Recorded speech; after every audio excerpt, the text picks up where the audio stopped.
dear language learners. Sure you admit what an intriguing and motivating approach to language learning is to know about the life of famous people. Knowing about their biography. In this episode, you will learn about and you will see and hear about the life of a very famous poet who gave soul to Persian literature, Ferdowsi. Let's listen to it.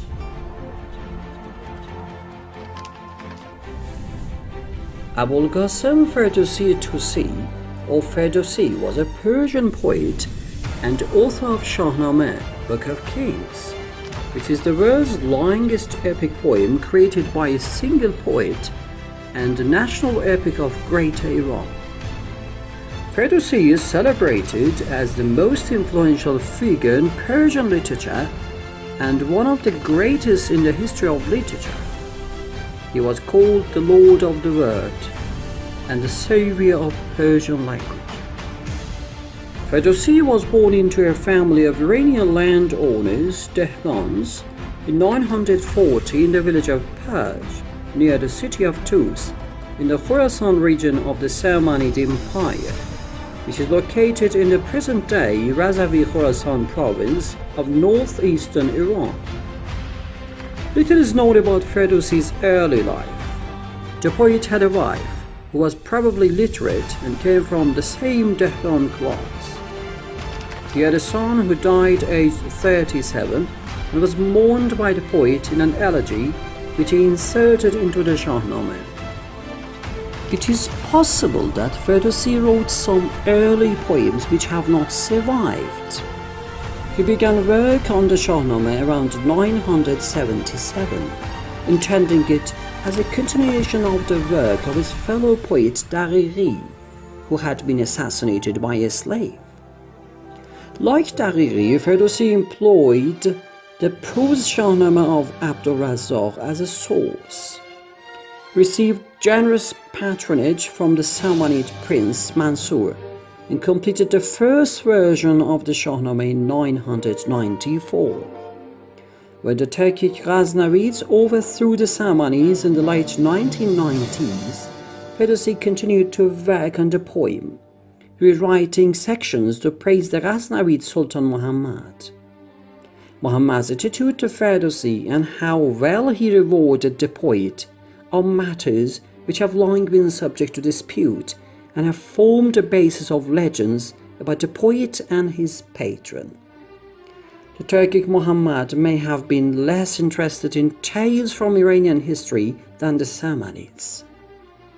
The later sections of the Shahnameh have passages which reveal Ferdowsi's fluctuating moods.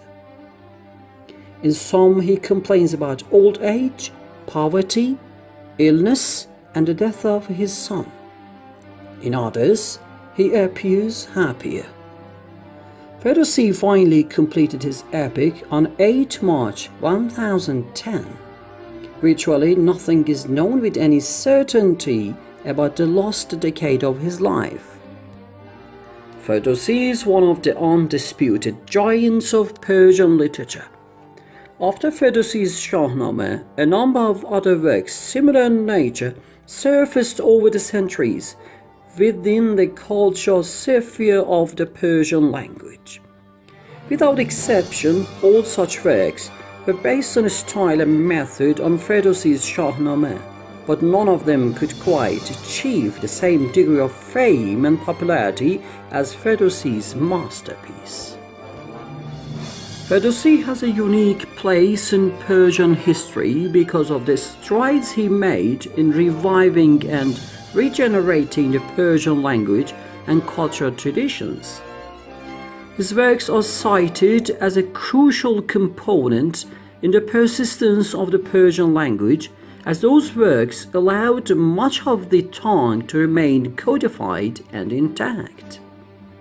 In this respect, Ferdowsi surpasses Nizami, Khayyam, Asadi Tusi, and other seminal Persian literary figures in his impact on Persian culture and language. Many modern Iranians see him as the father of the modern Persian language. The Persians regard Ferdowsi as the greatest of the poets. For nearly 1,000 years, they have continued to read and to listen to recitations from his masterwork, the Shahnameh, in which the Persian national epic found its final and enduring form.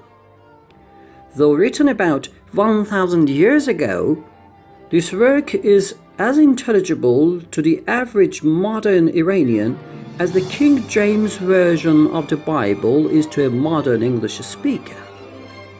The language, based as the poem is on a Dari original, is pure Persian with only the slightest admixture of Arabic. Ferdowsi was buried in his own garden. Burial in the cemetery of Tus having been forbidden by a local cleric. A Ghaznavid governor of Khorasan constructed a mausoleum over the grave and became a revered site.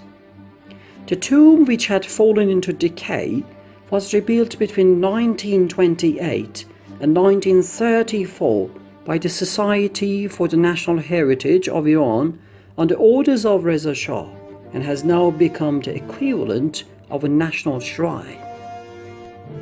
Hope that you have enjoyed another series of biographies Can Teach and Motivate. This is Ahmad and Nasiri from Pardees Language School.